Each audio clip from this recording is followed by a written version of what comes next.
Hello, good day everyone, and welcome to Just Buy Me Pharmacy. And congratulations because you are now part of our pharmacy. Wow, welcome to everyone here. And today is your orientation, and I'm going to present to you our objective, our goals, our SOP or standard operating procedure, and lastly our patient counseling. All right. So to begin is, by the way, I'm Junie Marshall. I am the owner of this pharmacy, and this is our objective. Our objective is to launch a sustainable and supportive pharmacy business that grows by retailing and authentic pharmacy products to the clients. Also, it creates an outlet that provides consumers with a wide variety of pharmaceutical and healthcare products, expand our activities in field of medicine, pharmaceutical care, cosmetics, and childcare. And prayerfully, 5 years from now, we're going to have more branches in Calamba, in Dipolog, and nearby in Dipolog or Dapitan. And this is our goal. We have only two goals. Okay. The first goal is to increase profit by creating new customer base, increasing customer satisfaction, or expanding customer service levels in the Polog city and nearby towns. And second goal is to refine from time to time the purchase and inventory control system as so that as to standardize the availability of an adequate stocks of medications at all times at a healthy profit. So yun na, two goals for our company. And this time I'm going to present to you what does a pharmacy do. Okay, although this is just a review for the pharmacies. First is that your rule is to dispensing, okay, supervising the dispensation of medicine-related supplies according to physician's prescription. You need to review the prescriptions for accuracy, okay, checking of drug interaction, compounding medications, and preparing special solutions, counseling patients, okay, and then overseeing daily ordering, automatic refills, collaboration with one another, especially for the PAs that we have here, or for healthcare professionals, like to plan, monitor, review, and evaluate patients' effectiveness, and recommending drug therapy when appropriate. Okay, ensuring a pharmacy complies to all local and national or government regulations, and lastly, educating patients with drug therapies. And this time, what does a pharmacy assistant do? So from the word itself, you are assistant to the pharmacy. Alright, so we're going to simplify it, but these are the list of duties that you have. Okay, so assess the preparation of dispensing, assess the preparation of extemporaneous prescription. You need to check the medications in the stocks container, repacking, receive inputs prescriptions, and you need to input in the system. Of course, you need to collaborate to one another, to your colleagues, to your co-PAs. Okay, so you need also to release overall counters, products, and so on and so forth. So that's your role. You are the assistant. You are the hands of our pharmacy. Okay. So another here is patient data management. You're going to collect, organize, okay, patient's information, and of course, you need to record it or in our data system, and you need to maintain the confidentiality of the patient's data. And for inventory, you have to do is to monitor, check if there's still stocks. You need to display the products from the warehouse to the shelves. And of course, for the general duties, you need to maintain the area is clean, hygienic manner, keep the area in a working condition, good working order. You need to ensure the shelves is neat and tidy. You need to, trapo-trapo, gamay-gamay ginagmay or silig-silig. Okay, so we need to have a quality assurance standard at all times. So, this time, what is SOP? Okay, hindi siya ganang show. sa GMA. Kundi this is a SOP or the standard operating procedure. In short, this is describes how to perform kung saan pagbuhat. This is the steps of instruction. This is your guide as a personnel of Just Be Pharmacy, and this is for you to have uh, you know what is the scope of your task. So basically, SOP meaning your guide. Okay, step-by-step instructions. How are you going to perform that? So for dispensing, this will be your SOP. Okay, after you receive the prescription, you need to validate. And you need to introduce yourself like, I am the pharmacist, I am the PA. Okay, may I help you, ma'am? I am Junie of Just By Me Pharmacy. And you need also to identify prescriber's intention to the patient, confirm if that is the patient. Basig proxy na siya. Okay? And then you need also to identify if nabatay stocks. And you need to tell the patient about the cost prescribed. Another here for dispensing is you need to check, confirm the medicine, what was prescribed. You need to hand over to the patient. You need to counsel the patient how to do it, giving details, how the medications will work, should be used, okay? And then there will be a dialogue between you and your patient. There will be some questions from the patient.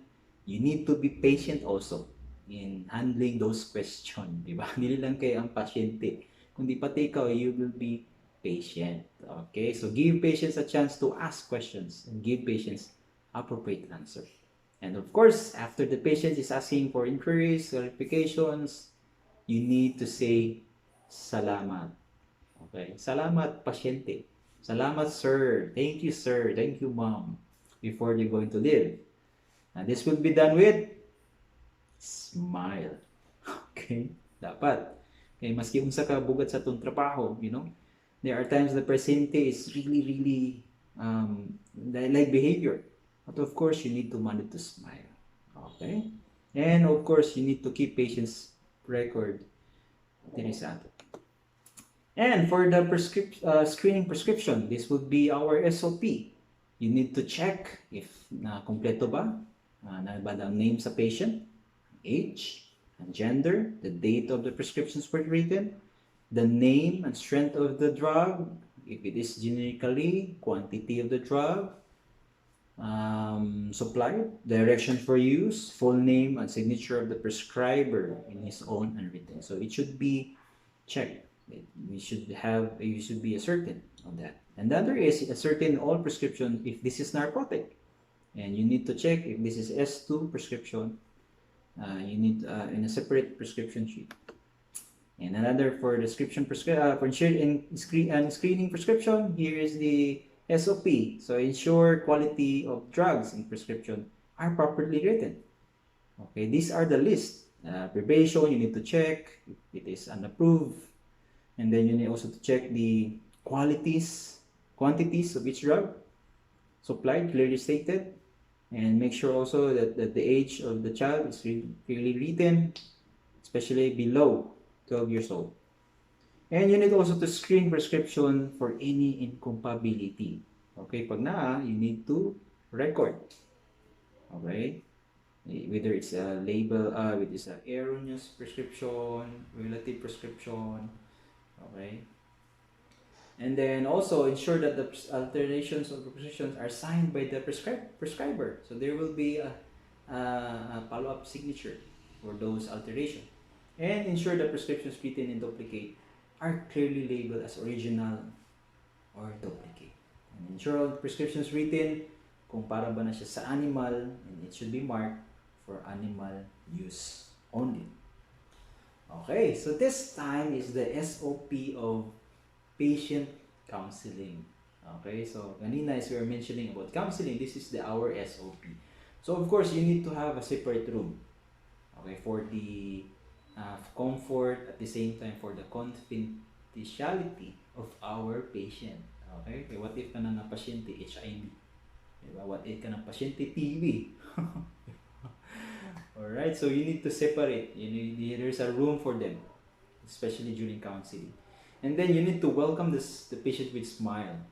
Yeah, smile. Every time you welcome, you face to face with the customer, you rather yung naka-face mask mo, smile din yapon.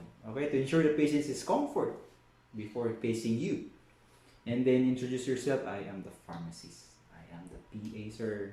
Okay. Usually pharmacist na magbuhatan PA. And then talk about the medication. Especially during counseling, hindi pwede ang PA. And receive the prescription, kung sa relatives lang siya. And these are the list. So you need to confirm if the patient has been counseled by the doctor. Note the patient has not been told. And of course, you need to make sure that the patient's representative is there. If dili ang pasyente mismo, then as much as possible, this should not be encouraged. Okay? To avoid any error, especially relaying messages. And another here is that confirm is this the first time the patient, especially first time niya mag-take, so you need to be patient also in taking care of his or her inquiries. Okay? Show the patients what the prescribed drugs look like. So, yung ipa-identify, ma'am, mo need siya for ganito, para ani, muni. And tell the patient's drug prescribed, explain in a simple dialect or language. Kung pwede mo mag-sign language, go. Para lang masabtan. Okay, so inform the patients about the dosage requirements, route, so on and so forth. So you need to provide more information, at least to satisfy whatever he or she needs in terms of that taking some medicine. So you need to input her or give her in as much information as needed para niya. And then confirm if nakasabot pa siya. You need to verify before you're going to say something or before you close out the conversation. You need to check. Okay? Advise the patients to return if na-buy mga unused for products for destruction. And advise the patients not to share their medications with one another person. Hindi pwede, you know.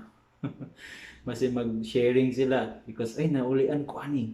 Kasi pwede ni say go no. That's a no. Okay? So explain prescription refill information. Note that narcotic cannot be refilled except a fresh prescription. Yeah. Okay, so explain to the patients what to do in case of misdose. Lagi na, especially tigulang na, no? Malimtan. And then another here is encourage the patients to take next dose, reschedule, timing accordingly. Ask the patient if he has any questions, concerns, medications, or any questions. So kung pwede, you can get the number or pwede hatag imong number for any inquiries. And inform sa patient nga ma'am niya tong mo text lang ka ma'am kung naki-concern ha. About sa medicine, not sa love life or financial. Okay. And then of course, you need to thank the patient with smile niya po, diba? Thank you for coming ma'am, thank you sir, so on and so forth. And in case the patient is a chronic condition, say we shall see you during our next visit. So, yeah, you need to explain. Explain lang yun. And here is ano siya mga details, but the bottom line is you need to inform the patient what to do, how to do it, and what are the possible effect sa body. Explain something. Okay, and especially explain the patient's need for compliance. For example, 30 days, dapat 30 days, 14 days, 7 days. So it means compliance, no? And hand over to the patients with warm smile. Yes, smile. Okay, so that's all for our orientation, and I hope you get a lot of information to handle our patient in the future. So again, welcome everyone to Just By Me Pharmacy. And again, congratulations.